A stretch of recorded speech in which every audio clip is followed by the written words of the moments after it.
Hello friends, welcome to today's video. To all my returning subscribers, thank you so much. To my new viewers, welcome to the family Adeze Explores. In this channel, I share opportunities, how to apply, their benefits, and the most important thing, how to stand out in these applications. I also share my tour vlogs and lifestyle in Germany. Hit the subscribe button and turn on your notification bell so that you'll be notified whenever I post a new video. In today's video, I'll be sharing an amazing scholarship that is sponsored by World Bank. This scholarship is called the Joint Japan World Bank Graduate Scholarship Program.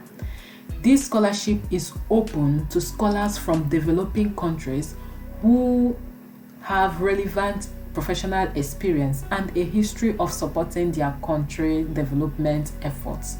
This scholarship is for master's degree, and there are 45 participating master's programs in 27 universities in US, Europe, Africa, Oceania, and Japan. You are open to choose the country of your choice as far as they have the course you want to go for. And the key areas of development include economic policy management and infrastructure management. Please note that if you are not admitted to one of these 45 participating master's programs, you are not eligible for this scholarship. Stick to the end of this video. I'm going to show you the 45 participating master's program for this scholarship so that you can start your application as soon as possible. Now, this scholarship has different windows. There is this application windows 1. This one will be expiring by 28th of February, and there is the application window 2, which will start by 27th of March and May 26th. By the time of publishing this video, if you can meet up with that of February, fine, you go on for the application, but you can calm down and submit your application during the window 2 application. Every details you need for this scholarship will be dropped in the description box, especially the link and other information. Do well to check the description box of this video.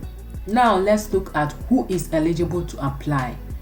What and what should you have to know that you are eligible to apply for this scholarship? First, you must be a citizen of a World Bank member developing country.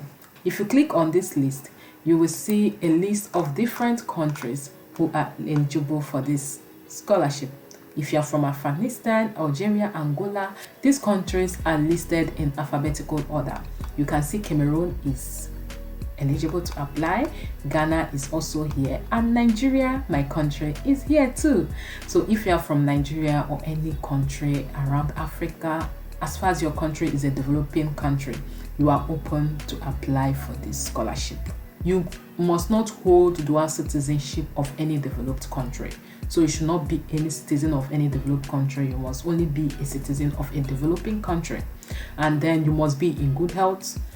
That means you must be healthy, no sign of sickness or health challenge that will affect your studies. You should hold a bachelor's degree or its equivalent.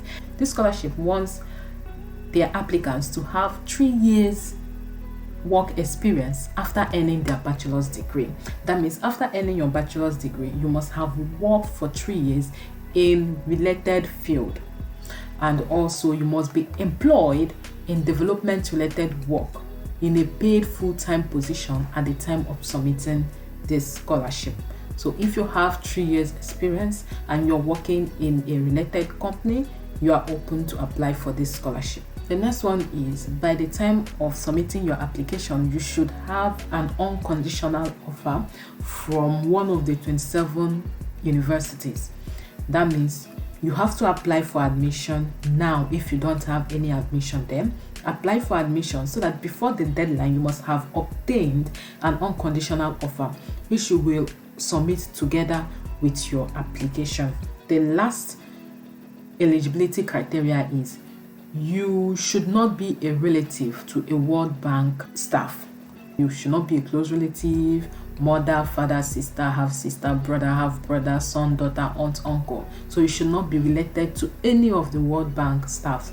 And then you should please adhere to this criteria because it's critically checked before you are being selected. So if you didn't meet up with anyone, it's advisable you leave the application. Now, how to apply. For this 2023, there is an application guideline which you can find when you click on this link. This is the PDF of these guidelines. So when you go through it, it's repeated the same eligibility criteria, and down here you will see the documents you need for this application. Here you need 2 recommendation letters submitted online from people who have direct knowledge of your professional work experience. It's advisable you use people in your current work so that they will give a good recommendation about who you are and what you have done, what's your professional growth, and what's your relationship with working with other people. And here you will also have to submit a completed application form. If you are going for a school in France, you will have to submit your application form written in French. But if you are going for a school in English speaking countries, you have to submit your application form in English. And then other documents you need include your bachelor's degree diploma certificate. You also need your transcript, and also you need a CV using the format provided in Annex 4. Later we're going to see what this Annex 4 looks like. If maybe where you're working you are not being paid, you include it under your voluntary work. Let us check out this Annex 4 for the CV. So this is the Annex 4, the CV template. So this is how your CV will look like. Here you put in your name. Immediately after your name, you now put up your education, your master's degree, and so on. Carefully go through this so that you will know how to edit your CV to suit what they want. After the CV, the next document is unconditional offer. We have stated it before. You need an unconditional offer, and the advice here is you should not submit your application if you do not have that your unconditional offer. But you can start the application, but make sure before you submit the application you upload the admission letter. It's very important. And then here, do not use cell phone. So here is advising you not to use cell phone to apply. Use your computer and desktop to have a clearer view of the application window. And then here, individuals who submit more than one application will be disqualified. So try as much as possible to only submit one application. And then here, guidance on professional recommendation. That is for your recommendation. Here they are basically telling you the type of people they want to recommend you, and reading through it you understand that for all applicants, whether from a fragile state or non-fragile state, recommendations from professors, lecturers based on your time as a student do not qualify. So don't tell your professor or your lecturer to recommend you. Instead, tell your current employer and the people in your current place of work to recommend you. That is when your recommendation letter will be valid. And in the application, you're going to submit their email address and phone number. There is need for you to contact them. If you read through this, you will see that there is need for you to tell your recommenders so that they will be aware that they are recommending you for this scholarship. The scholarship will send them a recommendation request form, which they need to fill and send back to the organizers. Let's look at additional requirements for the scholarship. This is when you are being selected. If you are being contacted that you have been selected for this scholarship, and from what they said, you'll be notified by June 2023, is now that you're going to submit your identification, which is your international passport, and also a medical certificate. If you are selected for the scholarship and your school is in the US, while applying for your visa, make sure that you apply J1 visa, because your scholarship will be revoked if you do not use this visa type. Please take note of this, it's very important. Now let's look at the suggested list of development related topics.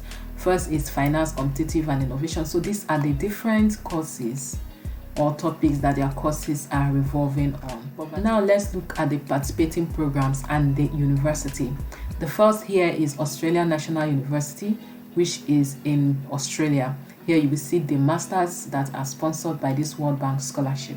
which include Masters of Climate Change, Masters of Environmental and Resource Economics. So these are the list of masters. Then from Brandeis University, these are the list of scholarship. Columbia University, these are the list of scholarship. Erasmus University Rotterdam in Netherlands, these are the list of courses that are sponsored for this scholarship. So take your time. I will put the link of this page in the description box so that you will go through it and know the one you're applying for, so that you can immediately send in your application for admission, so that you can have an unconditional admission letter. This is it. There are many universities, 27 of them, so go through it. Now let's look at the selection process. What are these people looking at during their selection process? Here you will see that they made it very easy here by listing the different weight of different sections of your application documents. First, the quality of your professional experience has a score of 30%. Total everything has a score of 100. First, the quality of your professional experience is 30%, and then the quality of your professional recommendation, that's the people you ask to recommend you, their quality will also give you 30%.